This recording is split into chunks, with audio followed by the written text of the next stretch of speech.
Okay, so what you guys are going to do is look here for your connective tissue, and you're going to see when it says connective, connect, right? It connects one thing to another thing. So if you're in an eye and it has your C1 to C3, so if we were going to draw that, we would have a polyglandular does not connect, okay? It does not connect. A connective connects all the way from the digestive zone, so C1 to C3. So it's going to connect all the way. Polyglandulars do not connect, but the connective tissue always connects. Okay, they're big lacunas. Polyglandular is always little, tiny ones, but they never connect. Neurogenic is the fibers with no lacunas whatsoever. Okay, and you have that on your guys' page too. So it has all the different pictures of the eyes.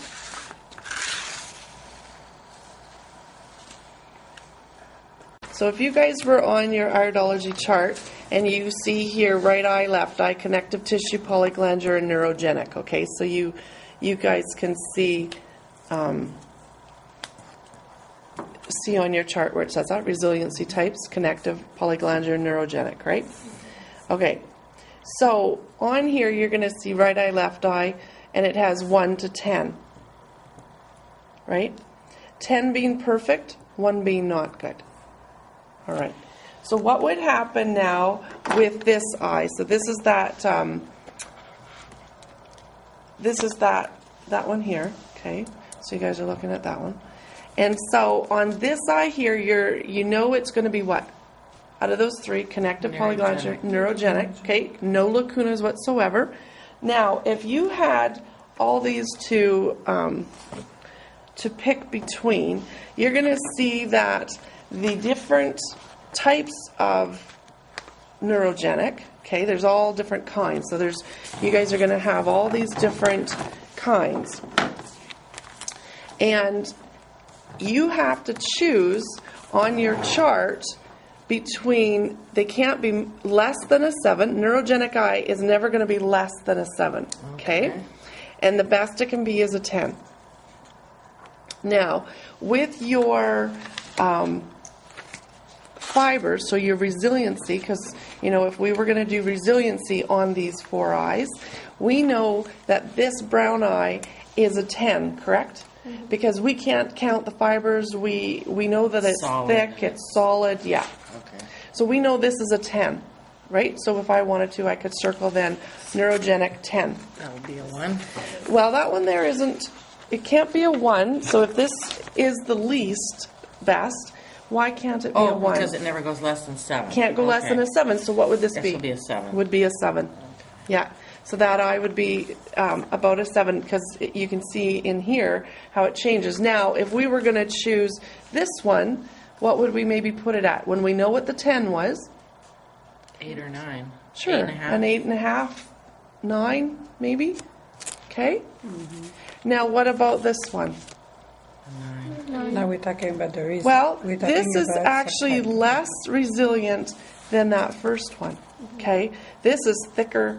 You can't tell the individual lines the same way. Here, I can start seeing through. See how the blue is starting to come through? The lightness is starting to come through. This is a thicker eye.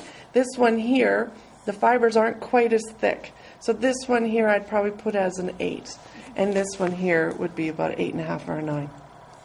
Okay. So you're looking now at thicknesses, because remember how thin this one is? See how thin, and we can count all the fibers, and you can see the, almost through it.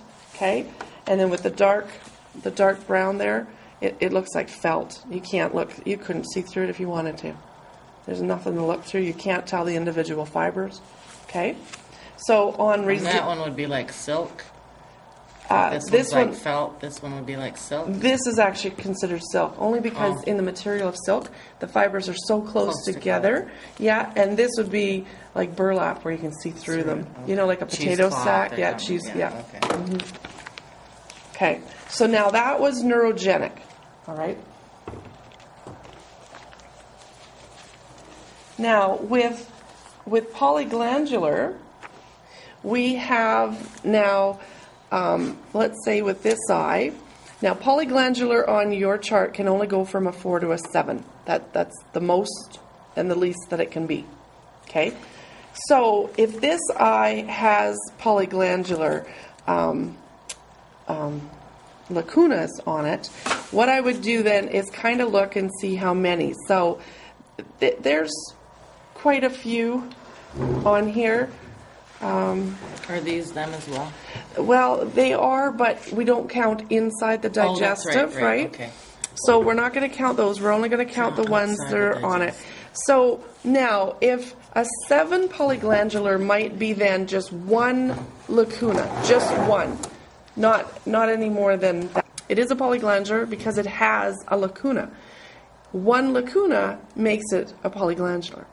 But it's barely a polyglandular because it only has one. So we're going to circle it as a 7. But this one has about, let's say, 7 or 8. So because of that, I'm probably going to put it at a 4.55. Like, I've seen worse, like way more lacunas, polyglandular lacunas, placement. And so then that would be a 4. So I'd probably put it at a 4.5 or at a 5, something like that. Okay. Now, this blue eye also has some lacunas. Okay. You check out where the digestive is. But now we have 1, 2, there's 3, 4, 5, 6. It's a little bit blurry of an eye, but 7, 8. So again, it's kind of like the brown eye. It's a little bit, because it has quite a few. So I would put it at about a 4.5. If you put it at a 4, you put it at a 5, I wouldn't say that you're wrong, as long as you're within that range, right? Now, we're not a polyglandular. We have some polyglandular, but because we also have some connective, we're now a connective. And a connective goes from 1 to 4. Now, this eye here has a few. So there's 4 connective. I would probably put this eye at about a 2.5 connective. Okay? So even if it had 1 connective, it would be like a 4.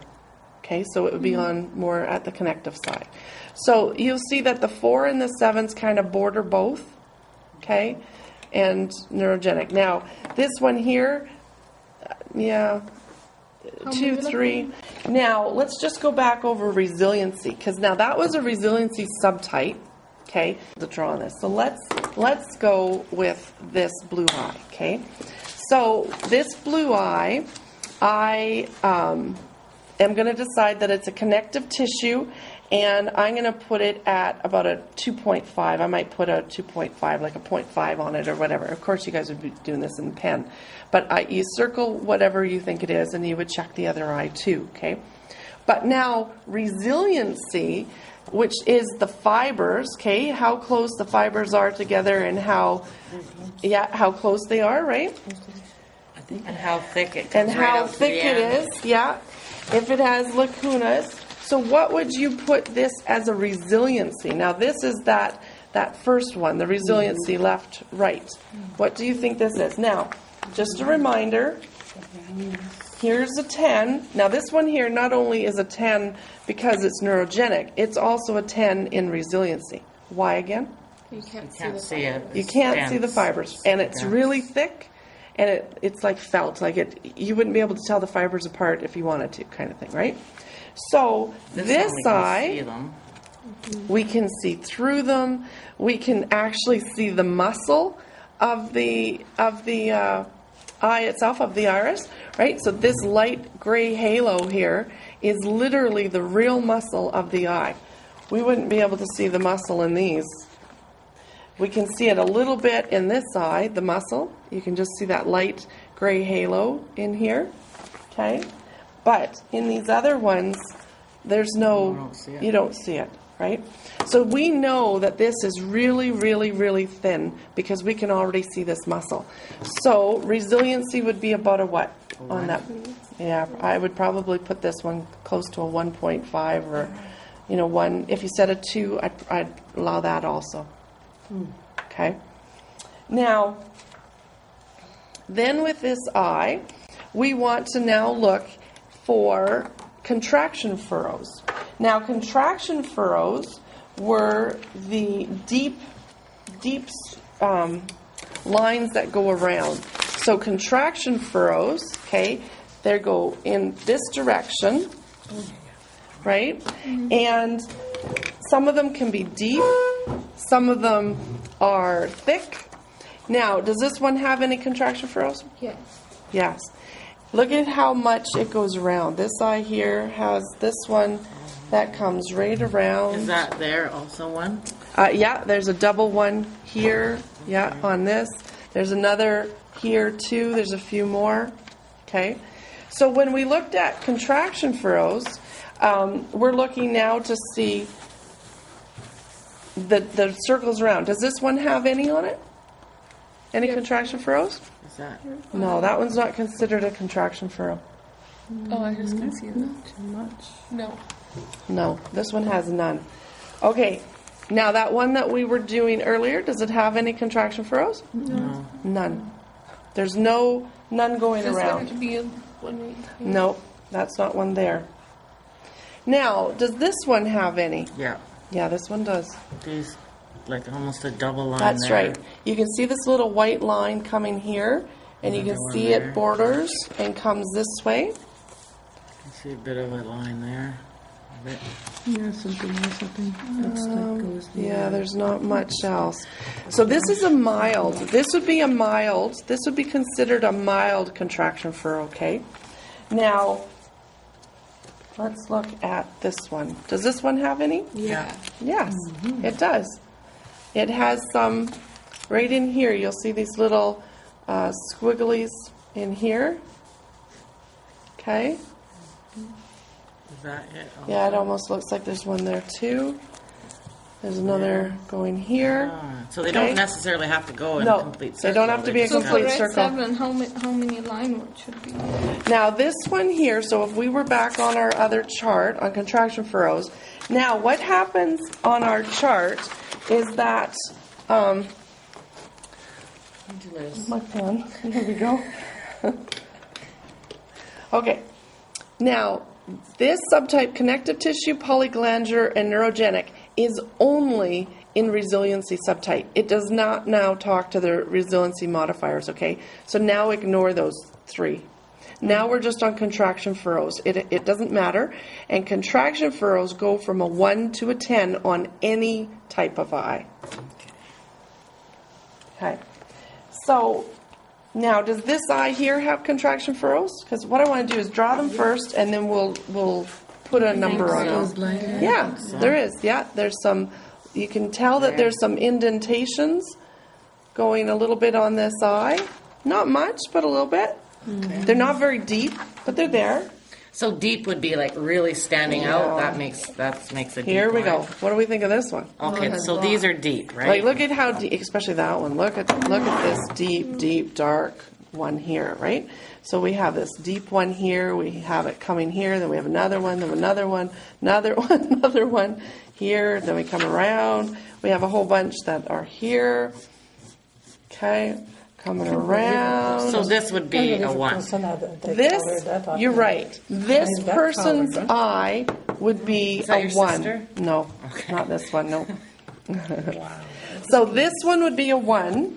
Okay, so if that's a 1, and if this is a 10, why is it a 10? Because there isn't any. Because there isn't any. So it's perfect. There's And that's just none a on here. reflection here. This is just a reflection. Yeah, the light reflected. Yeah. So a 10 would be nothing. Nothing. Absolutely nothing. So this eye here is a what? A 10. Right? This one had none. So even though it wasn't the greatest in resiliency or subtype, it's actually a 10 up here in the modifiers. Okay? And so these kind of eyes, what do you think this one would have been? What would have this eye been? 3, 4, 6.5. Yeah, I probably might have even put it at a 7. They were really light too, remember. Look at how light. I'll erase it again so you can see. You can barely tell that this one even has any. But they're there. Yeah, it might even be more like an 8. The reason it might be a 7 that you might decide is because they almost go all the way around. That's a 10 or that's a 1? This is a 1. Oh, okay. Yes, One is the one is worse, 10 is good. What would this one be? They're deep, so I'd say like a 4. Now, don't go all the way can't- around, Yeah, though. they don't go all the way here. So I'd say a 6 again, maybe. Oh, that's right. Go ahead. 5.5, This one 6. here. What did we put this one at?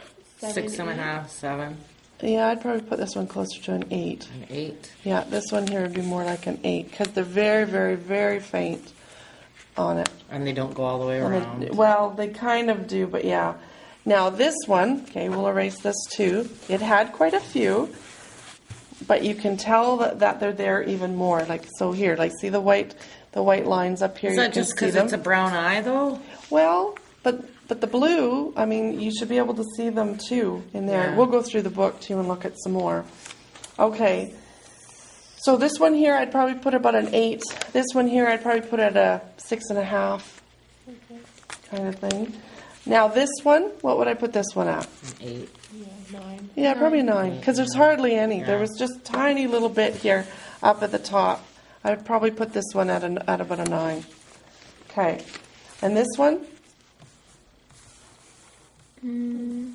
4, 6, 7. Probably like a 3, because look at this one that was there. It went just about all the way around. Plus, it has a few of them. I'd probably put this at about a 3.5, 3. Because look now too, they're kind of deep. Like you can tell it has like a valley. And it goes right around. Yeah, and it goes right around, and it looks like it's indented. Yeah. So the more it's indented, like that one blue eye, I'll bring it back. It doesn't really look that indented. Like it looks like a little bit, but when you look at this, it looks like it's really wide, and it's also quite indented. Now, of course, if you were looking in somebody's real eye, you'd be able to move your light and be able to get a better view at how indented it is or how thick it is. Is it actually indented on the eye? Yeah, it is. It actually is really indented, yeah. So, again, this one here was the 1. Now, look at how deep those are, especially this one. Yeah, like see how deep this one is? Yeah, and when you look at somebody's eye, it would really look like a little mountain And they'd in a have had valley. these marks since they were 22? They might even have had these since they were born. Yeah, they might have deepened as they got up to the age of 22, but they probably have all these. That's And interesting. this Yeah. registers like how much they hold in stress. Those are, the contraction furrows are also stress. It's all freedom in life. They have to be free to do anything they want. Like if they were, let's say somebody had oodles, maybe they don't like being married because they need more freedom, right? Like maybe it's or they don't have children or something. Like they need to be able to travel and leave and come and go as they want. They don't want to, so they need a lot of freedom in life. So they need the time they have it or they don't have it. If they don't have it, then they don't need the freedom. If they do have it, they do need the freedom. That you'll see that in level 2. And with it, the more they have, the deeper they are, the worse the number is, right? It's the more they need the freedom. So if somebody's only an 8 freedom, they need a little freedom. So meaning they might need a day off by themselves. Now, as an employer, I would love to hire somebody with an eye like that because they're a go, go, go, go person, don't like sitting down. Maybe that's like if somebody was saying ADD, like attention deficit, like they don't have, like they're just going, concern kind of thing. So somebody who has a lot of those would make a great employee because they're always busy. They always like being busy. So now you've done resiliency subtypes, and now you've started the modifiers. So the modifiers now is underneath this is contraction furrows, digestive zone, and then we're going to get into iris constitution. Digestive zone, you're not going to do, so just cross it off on any paper because that's a level 2 thing. We're going to do this more in level 2. Okay. So now what you have is your iris constitutions. You now have 3 choices. Okay, you have lymphatic, you have mixed biliary, and you have hematogenetic. Okay. Now, the easiest eye to know is then a hematogenetic. It's the dark brown. Okay? And you'll see here that it really doesn't have anything under it. This tophi color is actually talking about the hydronoid and the uric acid. Okay, this is just there. It's not actually part of this. And now the lipidic diathys, when we get there, yes, it is. This is considered also the cholesterol ring. So that can be on any eye. So what we're going to do now is we're going to just look to see what is a lymphatic eye, a mixed biliary, or a hematogenetic. Okay, so I said this one was hematogenetic, right? All right. Now, what would this one be? It's considered mixed biliary. Yeah. It's considered a brown eye. Okay. We don't know if it's a true brown or a mixed brown, but we know that it doesn't look as dark as this one, right? And would that be a hybrid eye because it's not true dark brown? Hard to say, because I don't know that until a person had babies. Oh, okay. We wouldn't know. Genetic-wise, we wouldn't know unless somebody had babies. Mixed. A mixed biliary, because it mixed meaning could be blue, could be brown. We don't know really what it is. So this one here, because from the edges we cannot tell what it is, it's also considered mixed biliary. Now, what would this one be considered? Blue. Why? This one here, you would probably put it as a 4 lymphatic mixed biliary, because we wouldn't know for sure what this eye is either. Okay. Now, when you get into blue eyes, you're going to know that they're blue eyes. They're just blue eyes. You can see blue eyes. Okay, so we know that any blue eye is considered a lymphatic eye. Okay, hematogenetic is anything that is this dark brown. Okay, and then mixed biliary is anything else that you can't quite tell. So this That's other eye in between. Is a lymphatic eye. Yeah. Okay, so you know that they're blue are always lymphatic.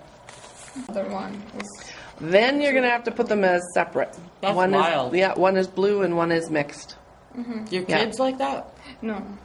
Yeah, It's one I of my have. cousins. Yeah, I've seen people like that too. Totally, one kind of brown eye and one that looks very. Now this person's eye mixed because you can tell it's lighter. See where the hematogenetic doesn't look light; it's very, very, very dark. Okay, so that's a mixed eye. This one. Hemo. Hard to tell because it has a couple lighter spots. You might, if you did it, I would just put it as then the lower number. But if I looked at this one, I would say not. Mixed. But these are the same two yeah, eyes, like right? especially if you looked at this eye here, right? How light it is. Yeah, so this is mixed. Yeah. Okay. Those blue. So lymphatic. Lymphatic. That one Mixed. mixed. Or mixed? Well, now to any real iridologist, this is a blue eye with color. The reason is because if you look at the edges are not brown. They're actually this kind of funny green. Like it's a funky green color. And green can only mean then that it's a blue eye. What would that one be? Mixed. Mixed. 4. But since there's blue below. This one here, it's a little different than that other one, but because of so much brown too, I'd keep it at the 4 probably. Like it's right bordered. Yeah. This one? Mixed. Now, this is, it's a little bit iffy too because it has, the green on here. So now a real iridologist would say these are blue eyes with color.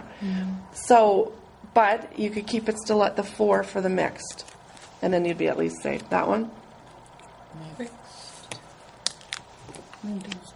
That's the blue with Lymphatic. the color. This is blue with lymphatic, but it has color on top because you can see the blue, both these people's eyes, you can see the blue through. So you would put that Lots as of contraction furrows, eh? Look at this one for contraction furrows. Yeah, lots and lots, deep.